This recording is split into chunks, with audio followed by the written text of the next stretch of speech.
Why do we want to be better than others?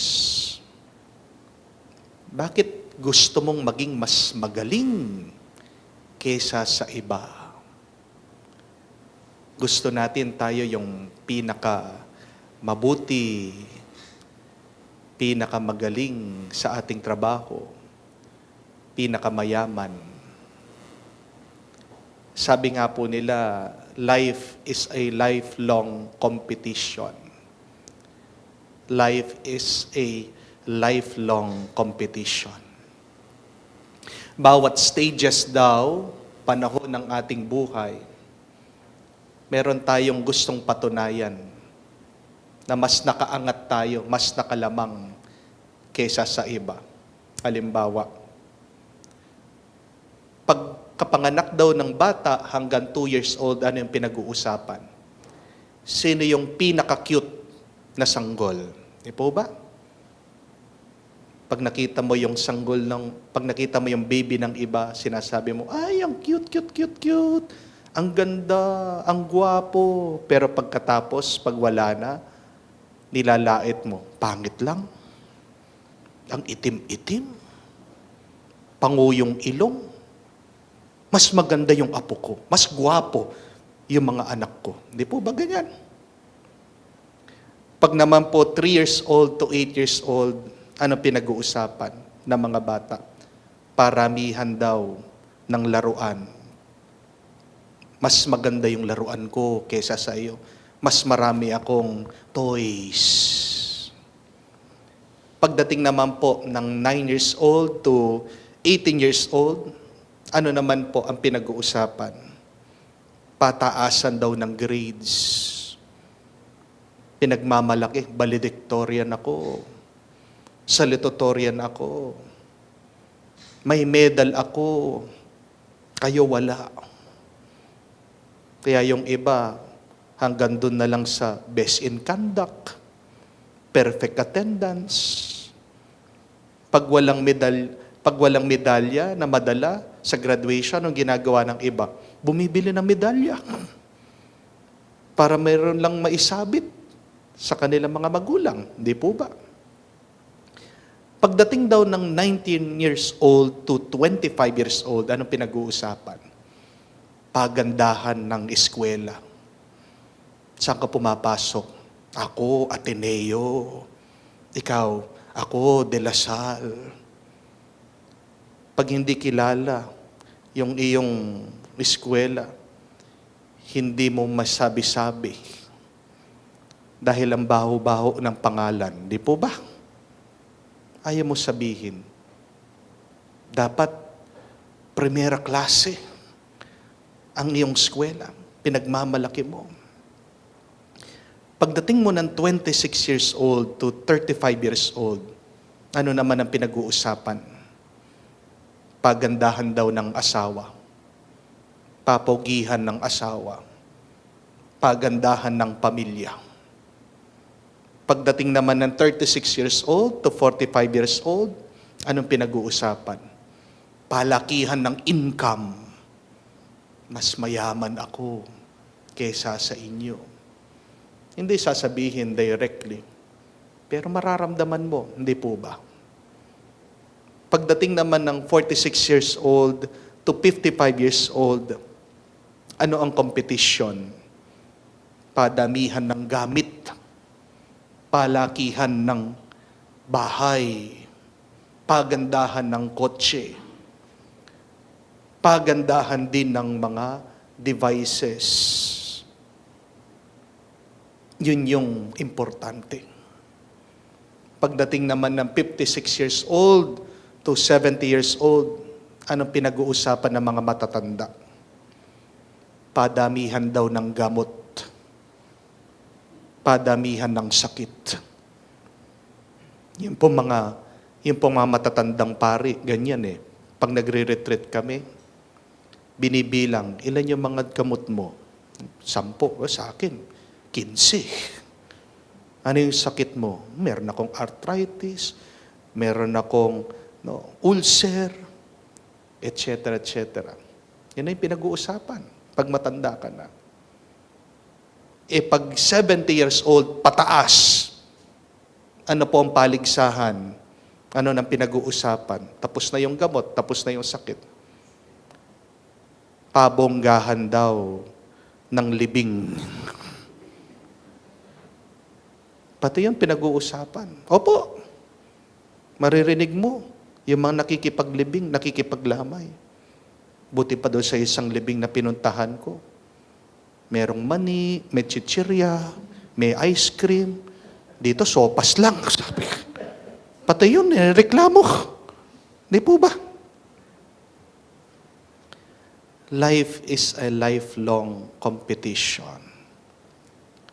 But this is the warning, my dear friends. Babala. When you constantly compare yourself and compete with others, and when you have this desire to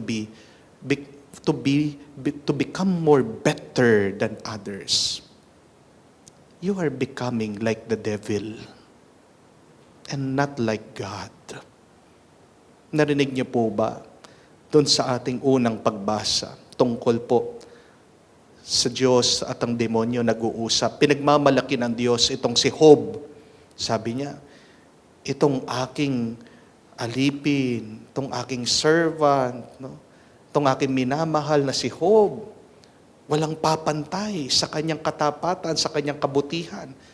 Sumagot daw po itong si Satanas, ang demonyo. Kaya tapat lang naman sa'yo yan. Kasi binibigyan mo ng maraming blessing. Tingnan niyo po yung ginagawa ng demonyo. Gustong patunayan ng demonyo na mas magaling ako. Ako'y gawa mo. Dati, ako'y isang anghel. Yan ang gusto ng demonyo. To become the apple of the eye of the Lord. Nagseselos ang demonyo sa atin kasi mahal na mahal tayo ng Diyos. Gusto tayong ibaba ng demonyo, patunayan sa Diyos, yung minamahal mong taong yan, hindi naman talaga mabuti yan. Bakit minamahal mo siya? Ako, perpekto ko. Ako, anghel ako. Mas magaling ako sa kanila. Bakit hindi mo ko mas mahalin kaysa sa kanila? Look how the devil wants to become better than us. Kaya nga, pag meron kang ganyan na ugali, mag-alala ka. Matakot ka. Dahil nakakamukha mo ang demonyo, pumapasok na ang masama sa iyong puso. At nangyayari din yan sa mga malapit sa Diyos, sa mga malapit sa simbahan. Narinig din po natin ito sa Ebanghelyo, that an argument broke among the apostles, the disciples. At ano po ang pinag-uusapan nila? Who among them was the greatest? Sino ba sa atin? Sino ba sa atin yung mas magaling? Gustong patunayan na sila ay mas mabuti, mas mahal ni Jesus, mas close sa Panginoon. At nangyayari po yan. Tingnan niyo po sa ating mga simbahan. Pinag-uusapan. Sino mas close sa pare? Mas mahal kami ni Father kasi nilalabas kami, kumakain kami sa restaurant. Tapos ipopost pa sa Facebook. Ano po nangyayari nun? Nagkakainggitan. Nagkakaroon ng selusan. Nagkakaroon ng away. Di po ba? Yung mga iba nagsaserve, kamukha po yung mga nagbabasa. Gusto, pakita, akong pinakamagaling na magbasa. Kaya nga, ini-itsipwere yung mga iba. Pag piyesta, pag Pasko, pag malaki yung mga okasyon, aba, kung hindi kilala yung nagbabasa, bigla-bigla, pinapaalis. Hindi, alis dyan. Ako magbabasa. Dahil feeling siyang pinakamagaling. Nangyayari din po yan sa mga nagpapasubo, mga tinatawag nating Eucharistic minister. Gusto nila katabi nila yung pari pag sila'y nagpapasubo. Dahil ang feeling daw nila, mataas ang kanilang posisyon. Katabi ko si Father pag ako'y, mataas ang aking posisyon. Feeling na nadaragdagan yung kanilang value. pagkatabi daw nila ang pari, ang papasubo. At nakakalungkot po, bakit? When competition starts, something dies. Something is destroyed. And what is it? It is joy. Hindi niyo po napansin.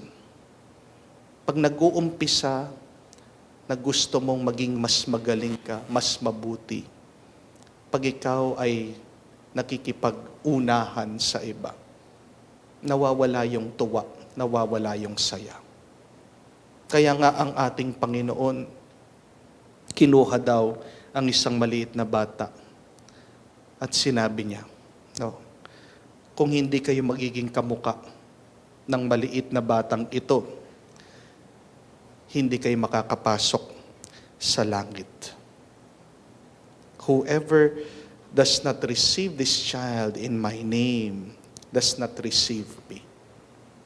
Pinapaalala sa kanila na maging kamukha kayo ng maliit na batang ito.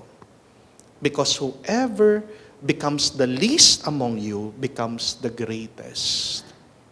Hindi naman pinag-uusapan dyan kung sino yung pinakamagaling, kung sino yung pinakauna. Pero ang pinag-uusapan sa buhay ay yung masaya ka ba? Paano binubuhay ang iyong buhay? Nakakapatay ng tuwa pag merong paligsahan. Nakikita ko po yan sa liga. Di ba? Sa basketball. Bakit napakainit ng laban? Nauuwi sa suntukan, sa gulo.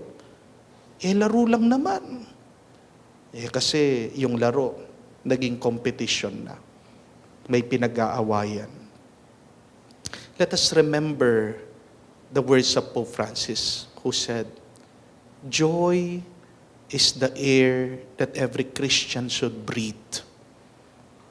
Ang tuwa, ang galak, ay ang hangin na dapat ating hinihingan. Ang hangin na kailangan ng ating mga katawan. Hindi natin kailangan makipagkompetensya, makipag-unahan sa iba.